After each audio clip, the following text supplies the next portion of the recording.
আসসালামু আলাইকুম। বাংলাদেশ থেকে দুবাইয়ের ট্যুরিস্ট ভিসা ও ওয়ার্ক পারমিট ভিসা নিয়ে সবচেয়ে বেশি মানুষ যায়। অনেকে দুবাইকে দেশ মনে করলেও এটি আসলে সংযুক্ত আরব আমিরাতের একটি ঝলমলে ধনী শহর এবং তেল ও গ্যাস সমৃদ্ধ উন্নত শহর, যেটাকে বলা হয় আরব আমিরাত। দুবাই হলো একটি শহর। এদেশে আসতে চাইলে অবশ্যই এদেশের ভিসা খোলা রয়েছে কিনা এই আরব আমিরাত দেশটি সম্পর্কে আপনার জানতে হবে। আজকের ভিডিওতে মূলত আমরা দুবাইয়ের ভিসা সম্পর্কে, আরব আমিরাতের দেশ সম্পর্কে সকল বিষয় এই ভিডিওতে তুলে ধরার চেষ্টা করব। অবশ্যই ধৈর্য সহকারে পুরো ভিডিওটি দেখবেন এবং আমাদের চ্যানেলে নতুন দর্শক হয়ে থাকলে চ্যানেলটি সাবস্ক্রাইব করবেন, পাশে থাকা বেল আইকন ক্লিক করে রাখবেন, একটা লাইক করে আমাদের উৎসাহিত করবেন। 2025 দুবাইয়ের ভিসা খুলবে কবে, এই বিষয়ে সকলে প্রশ্ন করে থাকেন। বর্তমান দুবাইয়ের ভিসা বন্ধ রয়েছে। সম্প্রতি বাংলাদেশ সরকার পরিবর্তনের জন্য সংযুক্ত আরব আমিরাতের প্রবাসীরা বিক্ষোভ করছিল।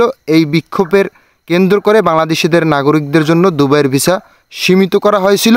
অনেকের মতে বাংলাদেশের দুবাইয়ের ভিসা আংশিকভাবে চালু রয়েছে, তবে ভিসা পাওয়ার সম্ভাবনা 5%, যার কারণে গণহারে আবেদনকারীদের ভিসা প্রত্যাখ্যাত হচ্ছে। দুবাইয়ের কাজের ভিসা কিছু চালু রয়েছে। বাংলাদেশের নাগরিকরা দুবাইয়ের ওয়ার্ক পারমিট ভিসা প্রসেসিং করতে পারে, তবে দুবাইয়ের ট্যুরিস্ট ভিসা পুরোপুরি বন্ধ রয়েছে। ফ্যামিলি ভিসাগুলো বন্ধ রয়েছে। বাংলাদেশ থেকে কাজের বিষয়ে দুবাই যেতে আগ্রহীরা দুবাইয়ের ভিসা প্রসেসিং করতে পারেন, তবে সর্বশেষ আপডেট ও তথ্য পেতে অবশ্যই আপনার যে বিশ্বস্ত এজেন্সিগুলো রয়েছে সেই এজেন্সির সাথে বা দুবাইয়ের ইমিগ্রেশনের ওয়েবসাইটে ভিজিট করবেন এবং দেখবেন যে কোন ভিসার ক্যাটাগরিগুলো চালু রয়েছে। আমার জানামত কিছু সংখ্যক যে জরুরিভাবে যে কোম্পানির ভিসাগুলো রয়েছে সেই ভিসাগুলো চালু রয়েছে। কাজের বিষয়ে যারা দক্ষ শ্রমিক, দু একটা কোম্পানির ভিসা চালু রয়েছে।